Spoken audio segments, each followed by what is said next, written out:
this young lady just has such a dynamic desire to really empower you. Let me tell you a little bit about her, then we're going to bring her right on. At CM Design Agency in New York, it is her mission to lift the veil on the traditionally secretive fashion industry so that the BIPOC designers can launch premium capsule collections without making costly and unnecessary mistakes. She brings decades of domestic and international brand expertise to the table, guiding startups step by step along their designer journey.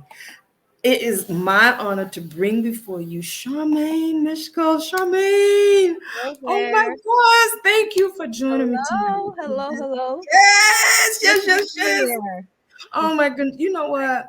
I'm going to share my screen and share with you some of the incredible results that she has achieved for people. Some of the comments. Look at this. This young lady says, I had all of these ideas, but once getting into the program, learning the process, what I should be doing and how I should be doing it, the way I am going to handle it is beneficial to me. I'm not going to waste any money. This young lady says, this is Vanity. She says, super in depth, definitely worth the investment. I love being a member of LLB, which is the label launch blueprint. It is a breath of fresh air, and I'm extremely grateful for the opportunity to be plugged in with a community of like-minded individuals. This young lady was like, yeah, she says, truly, I truly value the work Charmaine puts in to mold me as a designer. There's something intimidating about finding your way in the industry, but Charmaine's guidance helped her fit right into the market. Look at this, absolutely necessary. Taking Charmaine Mishkel's label launch blueprint class was single-handedly the best decision I made. Look at this. She says the insider details presented in the course are unparalleled. And then Ashley says priceless tools. Charmaine, this is how you are impacting lives. Mm. What is it that led you to wanting to do this, and why is it such a passion for you? Oh my goodness. Well, just hearing you talk about the designers, I call them designpreneurs. Just hearing you talk about them reminds me of why I do this. It's because there is such limited access to the Mhm, industry, to the core of the industry, and all that is necessary to launch for many who are looking in from the outside. So mhm, I do this because it doesn't have to be so far removed from where they are. There is a system. The gatekeeping has to stop, and I just love sharing. I love sharing what I know because I can't take it with me, right? right. In the industry, it's been wonderful. I have so much um, under my belt already, and I wanna almost give it all away because it's a lot of information, but it should not be held from people who really are talented and Mhm, passionate and just don't have access because of certain circumstances. And there are so many different stories and backgrounds and individuals, but if they're hungry, I'm here for it. So it's my pleasure to share. And just like I said, hearing you talk about my design just made me a little excited. It made me feel like I'm on the right path. So you thank well, you for mentioning that. yeah, well, that's important. And talk about, I know you're humble, but talk about your background a little bit. I mean, I hit on it about the fact that you have the international background, but talk about some of the organizations that you've worked for and how you've been able to feed these young ladies. And I Hmm, saw a gentleman on there too who shared what a powerful impact you hmm. made in their lives. Well, I came up in the industry in the 90s. It was that long ago, decades ago. And I started out as an assistant designer, of course, and then worked my way up to designer level and worked for primarily private label houses, fashion houses that had me designing for a myriad of accounts. Many of my accounts were bridge level and better level. If certainly you are, but some may not yet be familiar with the market levels. But that is a pricey market to cater to. So Mhm, I love that because it gave me insight into what is realistic. Not every new designer can make a line that's gonna cater to the mass market. And the fact that I have experience in a market level that they would have to tap into to succeed, it is Mm-hmm. everything. Mm-hmm. And so we're gonna, for everybody listening and that comes on, we're gonna touch on some of the things that Charmaine covers in her label launch blueprint. I'm gonna dive right into it. Let's talk about the sample development process. What would you say one of the key things that people need to have in mind when they're talking about developing a sample? I'll And even what is the estimated cost range too? And I guess it varies just based upon the design that they're making. It does. I'll talk about the range for the market level I was just mentioning before. So for something that is of quality, that is domestically made, typically for one sample, it would range from, and I'm going to give you a wide range because it truly depends on the complexity of the silhouette, the fabrics that are used, the finishing on it. But the range is, I would say, between $600 and $1,000 for one style. For the sample. Yeah. So, well, it's more than the sample. In order to get that sample, they have to have the pattern made, they have to have the fabric cut, they have to have all of the materials that are necessary to put that garment together.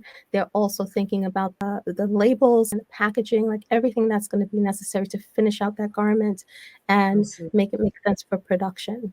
So getting that from start to finish, you're getting something in your hands that you know you can eventually market.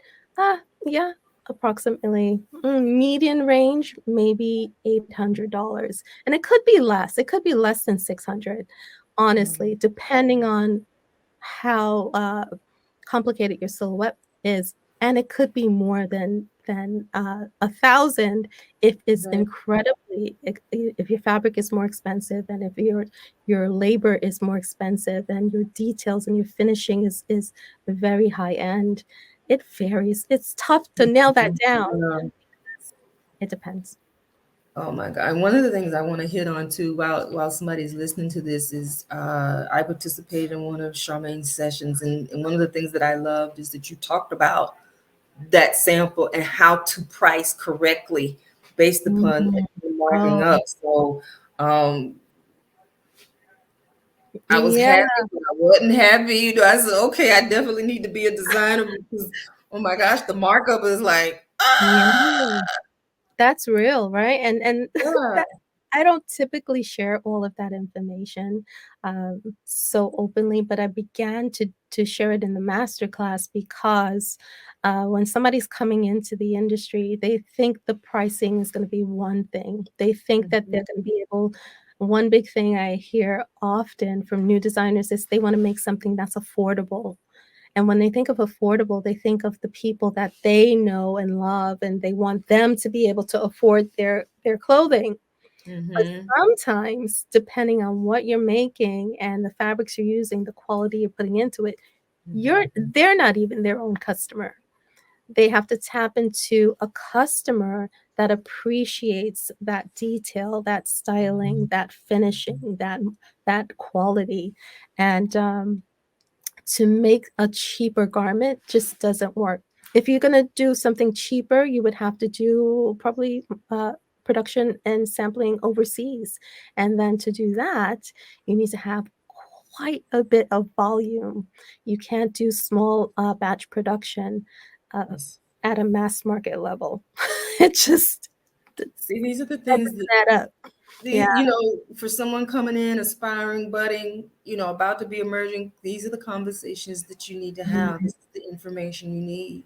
And talking about that production, yeah. you mentioned a true pre-production process formula. What is one thing people should keep in mind about that, which you just touched on? But then let's talk about why you call it a true pre-production Mhm. process. Well, many of the designers that I encounter are so talented. They can source the fabric, they can lay it out, they can cut it themselves, they can make their own pattern, they can put that thing together, they can make it beautifully from start to finish, right? They can do their own fittings to a degree. Mhm. but they cannot actually move into the launch process with what they did in their own studio. So it seems, looking in from the outside, that they are doing all the things necessary to get that thing made and prepare it for production, right? They're doing the pattern, they're making it, they're fitting it, they're perfecting it, and it seems like it's ready for production, right? But if you are actually launching a collection, it has to be replicatable, it has to be duplicatable. So, in order for that garment that they made in their studio to ever go to market, it has to go through a process that is production house favorable. That pattern that they started with has to actually be redone by the factory because it has to be a production ready pattern. And pattern makers in our industry get paid very, very well for a reason, because the patterns that they make can be given to any factory and they can duplicate that pattern, they can grade that pattern, they can send it through and everything will be okay. The problem with using somebody's pattern from home is, okay, you can give that to a factory, but once they try to grade that pattern, there are going to be errors that they could not have foreseen. So, having a real pre-production uh, process, the true process is actually having that production pattern made, having it sampled at a sample house, having those adjustments done, having the fitting done. Uh, Mhm. Sample, one key thing to remember as a new designer is that sample should be made in the median size of your size run. So, for example, if you are, let's just keep it simple, say a designer's designing a small, medium, large collection or style dress, the sample should be made in medium, and that medium size sample is scaled up and scaled down. It's graded up and it's graded down in that pre-production stage. So it's a whole process, and then the marker has to be made and it Right. has to be primed and prepped for production. So it's a little more complicated than it seems when you're doing it all yourself at home. Okay, so Yeah, that was a lot. Yeah. but this is, this is the industry, and these are things that people need to know. I met someone who she lost $50,000 trying to start out. Mm. Yeah, easy, easy. Designers sometimes come to me. I mean, I've been coaching designers for many years. I just formally packaged all of this and put it into a program. But I've been Mhm. coaching up and comings for, gosh, probably almost a decade. They come Mm, to me, or in the past, they've come to me after they spend all that money. And they're like, please help me. And I help them as much as I can, but they can't recoup what they lost. no. Get those samples made on, Googling who to work with and all that stuff, and stuff coming in not quite like they thought it would. Yeah. Ay. So, I probably I went off on a tangent, didn't I? That, no, but this is that $50,000 mark. Just Yeah, whew. So yeah. let's and again, this conversation is really, for anybody coming on. This conversation is really for someone who's aspiring, budding, moving up to that emerging point in fashion design. You need Charmaine. you know, uh, you, let's talk spec sheet and tech pack. Mm, Talk about, for anyone who doesn't know, who's new, what those are and the yeah, importance of those, sure. and the role that they play in the design and development. Yes. Well, we started talking about this sample, but yeah, I'm glad you're touching on this, because in order to even have that sample made from that talented designer who's made the sample, they've sketched it, they've made it, they're ready to rock, right? And they're ready to partner now with a sample house. Before actually giving that sample house anything, it's so important to have a tech pack. And I'm not talking about a fully comprehensive, packed out 20-page tech pack. You might need something hefty for production, but for that initial sample, a very basic tech pack is necessary and possible. And it's concerning to me that some factories still say, "Oh, you don't need a tech pack." They still say that some designers don't need a tech pack. But well, before I go there, let me answer your question. So what you need for the tech pack is a bill of materials, the what we call a BOM, right? On that bill of materials, you're gonna write down every single thing that is used for that sample, every button, every thread, every fabric, every lining, everything, every interfacing, every interlining. Anything that goes into making that particular sample goes on that BOM. Along with the BOM, you have a tech pack. The tech pack is the sketch of your silhouette, not the fancy one with all the color on it, that you drew yourself. It's a technical, which is nice to have that though in the beginning. But on a tech pack, you need a technical sketch, you need a flat sketch, and that is typically done by a technical designer. However, it's accessible. It's easy, relatively easy to find people to help you with that point. So once you have your sketch, it goes on the tech pack page, and then you have what's called specs, the specifications, which is all the measurements of that garment, and all of the call outs, which are the details. How wide is that hem? What fabric are you using for that cuff? Is it a certain type of finishing along the edge of the inside? Is it clean finished or is it lined? All of that information goes on that tech pack so that it's a visual conversation that that piece of paper is having with the person Mm, making it. You don't have to be in the yeah, room, they can look at it and know exactly what needs to be made. So when a designer doesn't have a tech pack and they're passionately telling the sample room what they want and they're giving them the fabric, they're like, just make it like this, da da da da da, right. they're gonna be out of luck because when it doesn't come in the way they thought it would, it's not the sample room's problem. It's theirs. So when they have to Right. remake that sample, they have to pay for it. However, if they had that basic tech pack and if they kept good notes about all of the particulars and dated the conversation and put all the details, everything they spoke about on there, when that sample comes in, if it doesn't match the tech pack, guess Mm-hmm. who's paying for that revision? The Mm-hmm. sample houses. So important. Have the tech pack, keep it basic in the beginning, but don't skip that step. You're gonna waste a lot of money doing that. Oh my goodness. Oh my gosh. Look at the time. I'm looking at the time and I'm like, oh my gosh. We can only hit like, I mean, this is so good. We can only hit like a portion of what they need, but that's a crucial part. Mm, So now let's shift a little bit and talk about a well-defined brand strategy. What mhm. are some components of a well-defined brand strategy and why should someone, why is that important? Yes. In order to launch a collection, in order to do anything, you need a plan, right? You need a plan, a goal, a date, and that strategy. You need to break it down and make it make sense so you get from start to finish. So in order to launch a collection, first you start with that launch date.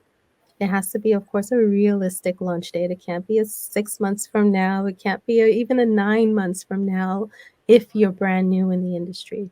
Typically, a designer would, if they're starting now, say January, they're launching probably next summer, spring, summer.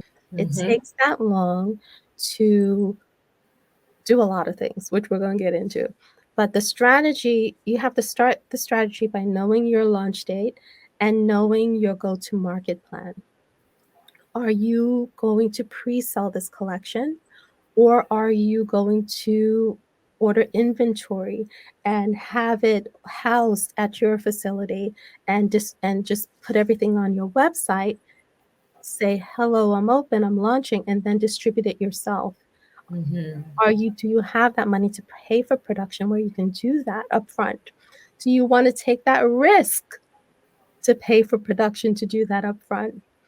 I mean, there's so many questions. So just knowing what your specific goals are from the start is important so that you can map out what that's going to look like for your Mhm. brand. And with any brand, whether you are pre-selling or ordering inventory upfront, the strategy starts with, first of all, knowing who you are as a brand, right? And knowing who your customer is and building that relationship. How are you going to get them to know who you are?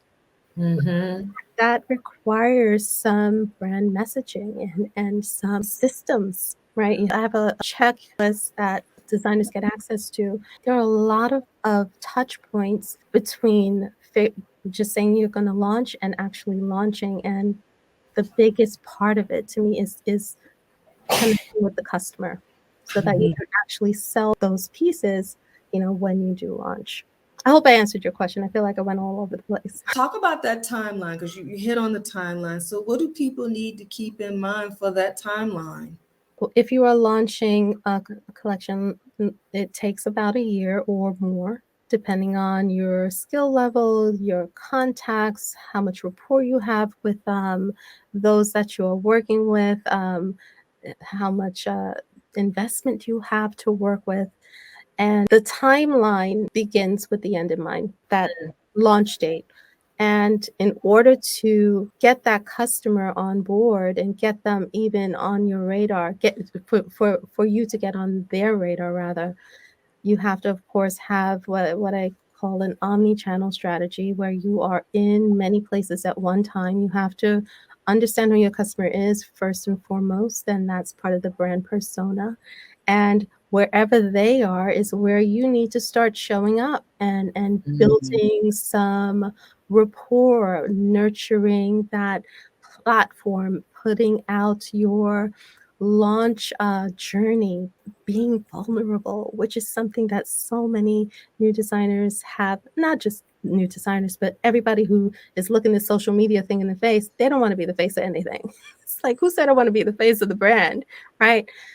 But they have to be out there putting out making it making it real for those looking in from the outside so that they can trust this brand and follow them on the journey, get on their email list so that when you launch, you have a whole customer base that has been following you for all of these months and watching you evolve and watching you get better and watching you understand the industry more, watching you maybe make some different decisions than you thought you were going to make. Just seeing you in real time building this thing and being excited about this brand that you're gonna launch eventually. And when you do launch, those are your first customers. So it starts with making that first connection by showing up on social media. In the pre-selling phase, Mm, you defined 14 criteria. Now, anybody who hears that, there's no way we can go through those tonight, and mm, you gotta be a part of the her group. But we want to hit on it. One of those criteria being the distribution and fulfillment plan, which we've mm, already talked about. mm. What a little just touched on. A little bit. What can make the difference between success and failure, and Mm. the domino effects, good or bad, about that distribution and fulfillment plan? Distribution is basically a question of where is your product going when it's done? And who is going to then ship it to your customers? So, where does it go? Where does it get distributed to once the production is done? And then who is going to fulfill those orders by shipping them to the customers? Many times you can have the factory do that straight from the factory for a fee, naturally. Or you can have the goods sent to your facility, to your place, where your studio, and you can package and ship them all yourself. The fulfillment plan, though, is bigger than just shipping things out. Having the customer know what your customer service plan is so important, so they know what to expect from your brand. They have to know what, the refund hello, that dirty word, right? The refund policy is, what your shipping, timeline looks like, um, all of the things that make a customer comfortable enough to wanna invest in your product. So, I think the distribution and fulfillment is a little simpler than the plan that you need to have in place to make sure that those customers are happy. The follow-up with if a customer has questions, uh, how do you handle it if they don't want a refund and they want just a replacement because maybe when the package arrived to them, it was damaged.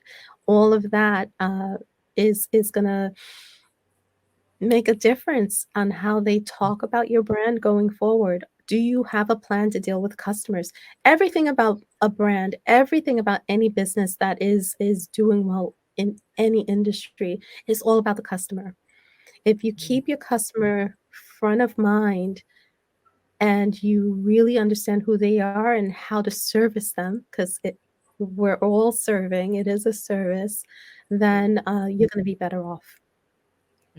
If anybody has one or two questions, go ahead and drop them in the chat. We're going to be wrapping up and respecting Charmaine's time. But Charmaine has a book called Fashion Speak 101. Mm. Talk about that book. Give us a little bit of an overview of that book. You know what made me want to even put that together? When I still go to industry events and trade shows, there are a lot of things happening right now. There are forecast shows, the trade shows happening in New York City, and they're going to be in other cities, soon as well. But I still to this day walk around those trade shows and I can tell who's brand new, who's green. Mm. And um, if even if a designer is new to the industry, they don't have to sound like it. If they just knew the lingo, if they just knew the questions to ask, they all they have to do is use the language of the industry. And how could you possibly know that language if you didn't come up in it? So Mm. the fashion speak is just to give some terms. Some of them seem basic, but they're all used repeatedly in the industry, and I do actually have a cheat sheet for fabric shows and all of the trade shows that are helpful for designers, but I put it together basically so that they can get familiar with some of the terms that maybe they've never heard of before. Right. Um, because if you Go can ahead. sound like you belong, you will get a little more respect than if you just have no clue. It's just a little stepping stone to help them feel more comfortable, basically. And help their success too. As Mm. the scriptures says, study to show thyself approved. So, I have a question that came in, but while I'm going to share this question with you, but I do Mhm. want to tell people, give you the opportunity. Charmaine has graciously decided to give away two of the Fashion Speak. Now, I want to tell you, Oh, yeah.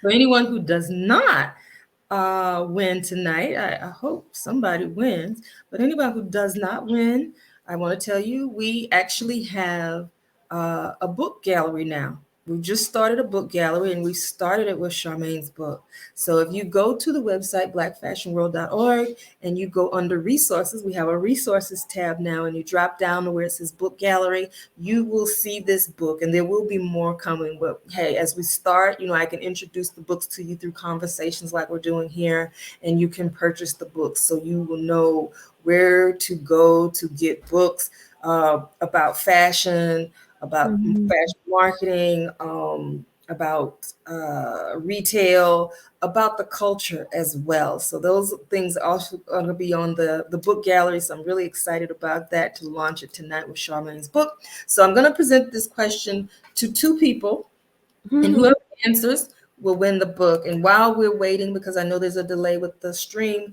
I'll present the question that came in. If anybody else has a question, go ahead and put it in the chat as well. But the first challenge question is for someone to win a book is, What are the dates for Paris Fashion Week? Okay. So what are the dates for Paris Fashion Week? And then what are the dates for New York Fashion Week? So the first two people to respond with the correct answers will get a book. You can connect with me later. I will work with that with Charmaine to get those books to you. Now, So, can I mention it's a PDF download. It's an ebook. but you Just need it. oh A book is a book is a book. yeah, at your fingertips. Yes. Look, there's a lot of information in there. Yeah. I'm gonna be going through it myself. So Okay. okay.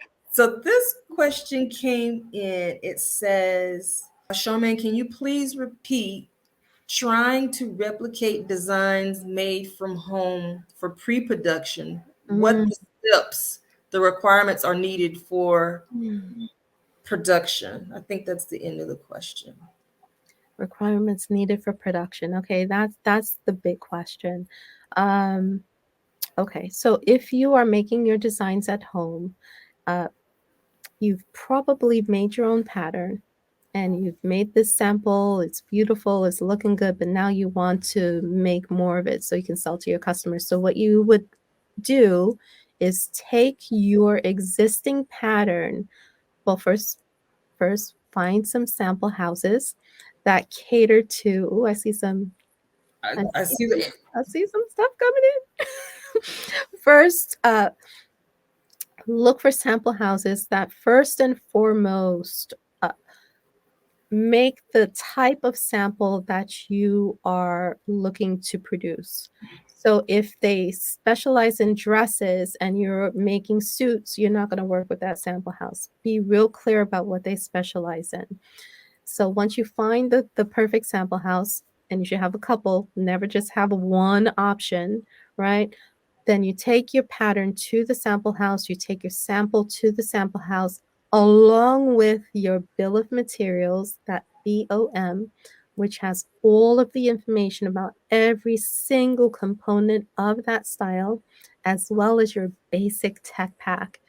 The basic tech pack has that flat sketch plus the specs, which are the measurements of all of the different angles of the silhouette, plus the call outs, all of the details, the information about the finishing, the information about, where the button goes, how far away from the edge is that button, how far away from each other are the buttons. Every little thing that can be measured should be on that basic tech pack. Okay, and from there, then you find out, well, before you even give it to them, you ask them, what is the lead time? What is the lead time to have this sample made? That's LEAD, lead time. And they will tell you if, typically it's about 2 to 4 weeks. It might be more depending on the time of year, if there are holidays or anything else going on, or fashion week. They get real busy around fashion week. Um, but find out if that works for you, and if it works for you, then proceed. And also, before you partner with a sample house, make sure that you see products they have already made, produced, duplicated for people. Don't just go by word of mouth. You need to see it with your own eyes. And some factories don't like to show too much because they're like, oh, we need to protect the brands that we're working for. But that doesn't matter. They have to have some product in that entire sample house that they could show you, that will give you an idea of the quality you can expect, and make it make sense for you. And also make sure that the price point is where you want it. If you're making a premium product, if you're making something that is of higher quality, you want to partner with the factory that is going to give you that same quality. And also begin with the end in mind with regard to your price point. If you are selling a dress for, oh gosh, I don't have all my breakdown in front of me right now, but Carla, because you've been in a conversation, I like a healthy profit margin.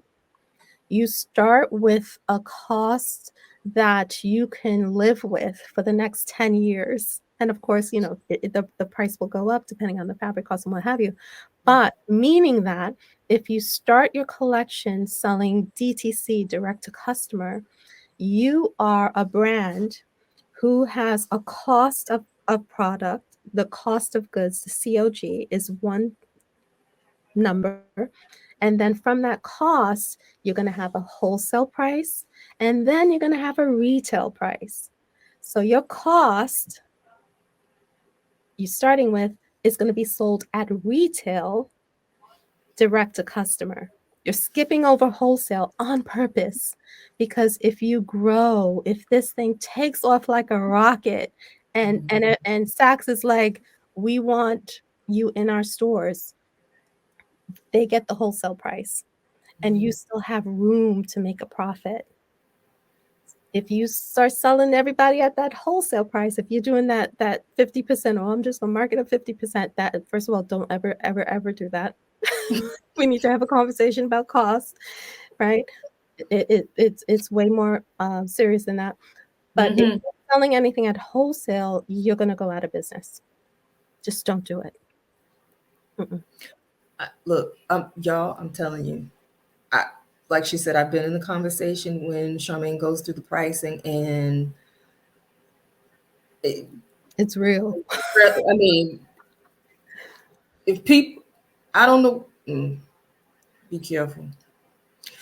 I'll Yeah. just say it like this. I believe, I mean, I'm not a designer, but after I paid attention to what Charmaine was saying about the pricing, I believe, and again, I don't know what people did, but I believe that Charmaine prepared people for COVID. What? Oh gosh, it was that serious, huh? We have to have these conversations though.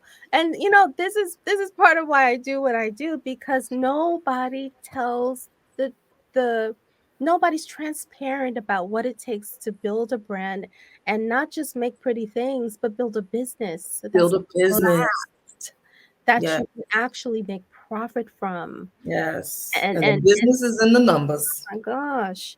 So in order to do that, you start with that Hmm. reasonable cost, She start. did an incredible Oh, job with sweet. price. Thank I'm you. telling you. So I just want to say, so we got some answers that came in. There were Oh, two people that, and there's two questions. There were two people that submitted an answer that was the same for Paris Fashion Week. Is it Chrisley? You nailed New York Fashion Week. We're going to take these last two questions that are here, and then we're going to wrap up. What's the best approach when securing funding to produce your brand new collection? I'm a new designer. I do not have 100% of the money mm, required for production at my fingertips. Any okay. thoughts? Oh, yes. Typically, if you are starting a brand, my recommendation is to start with some of your own money, because when you invest in it yourself, you take it seriously, right? If you're just borrowing the money from friends and family, that's wonderful, but you got to feel this thing, because it's real, right? And your own money is going to ground you and help you to do all that it takes to make it succeed. So whatever that is, whatever you have to put into your own brand, start there. Once you do that, your friends and your family will see how serious you are, and then maybe you can ask them to invest in this thing that you're building, right? Self-funding and friends and family are two of the most common ways to fund your collection for many, for most. uh, Other than that, you could do crowdfunding. You could run a Kickstarter campaign where you put out this brand concept and appeal to everybody you know, and even strangers, to have them, invest in your launch, your upcoming launch. It's going to take some more time, longer time frame to get that done, and it's more complex than it sounds, actually.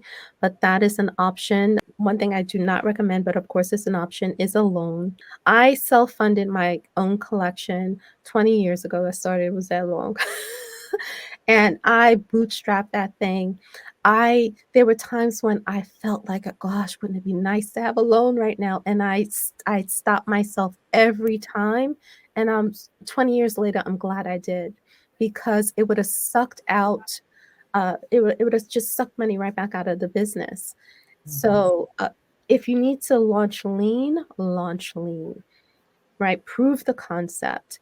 And if this thing takes off after your first launch, then maybe you can appeal to investors.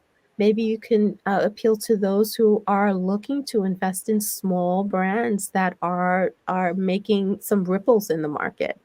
But first, just start where you are. And if it's going to take you a little longer to get the money together, I think that's okay. But one other thing to keep in mind is if you don't have all of the money for production, pre-selling is a beautiful thing. Pre-selling that collection means that you are positioning yourself to launch.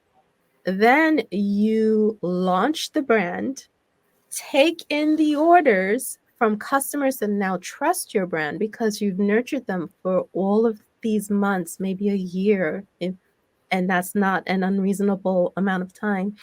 And then you have the money to pay for production. But in order to sample and do the design development and the pre-production, that requires your own investment. And once you've done that, then you can position it on your website and get that landing page going so you can get those email subscribers and have people to sell it to. Amazing. When is the next installment of your program being offered? I am going to open the doors again. I'm putting in the chat her website that you can learn more about. As we are closing, I'll announce the winner and then we'll talk about this. So the date that we were looking for the Paris Fashion Week is the 26th. Yeah. So that is Jelaine. So we have two winners, Jelaine and Chrisline. I hope I'm saying your name correctly. I'm going to put my name in the chat. Email me contact information. I will be in touch with you once I connect with Charmaine on getting the download for you, and I will get that over to you.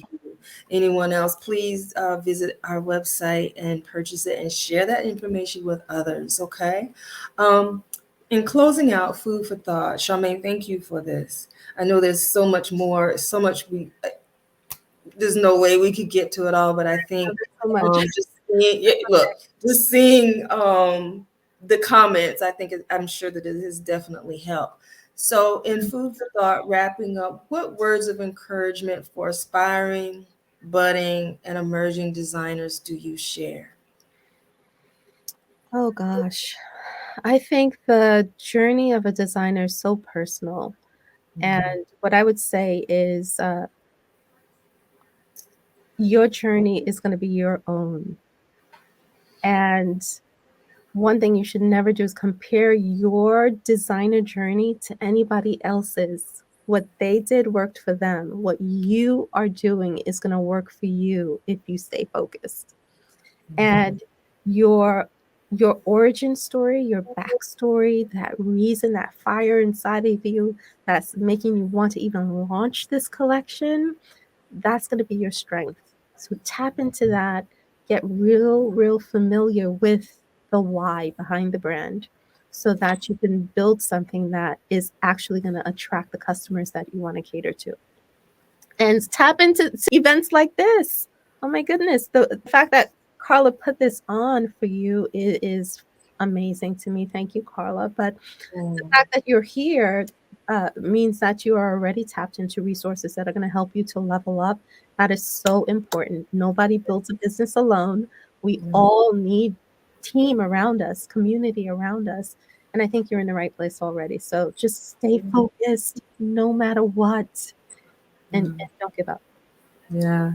And know that, as we grow with this organization, prayerfully, we will be able to do things where we can sponsor individuals that are selected for programs with Charmaine and other professionals as well. We are emerging, we are growing. as we're growing at the same time, I don't want to hold information back from you just because we might not be ready to sponsor someone at the moment. Yet at the same time, as people see us doing this, and if they want to help us with donations so we can sponsor people to work with professionals like with Charmaine, we welcome those donations. So tell everybody that you know about this. And thank you everyone for joining. Have a Thank good you. night. Wishing you all success. Take care.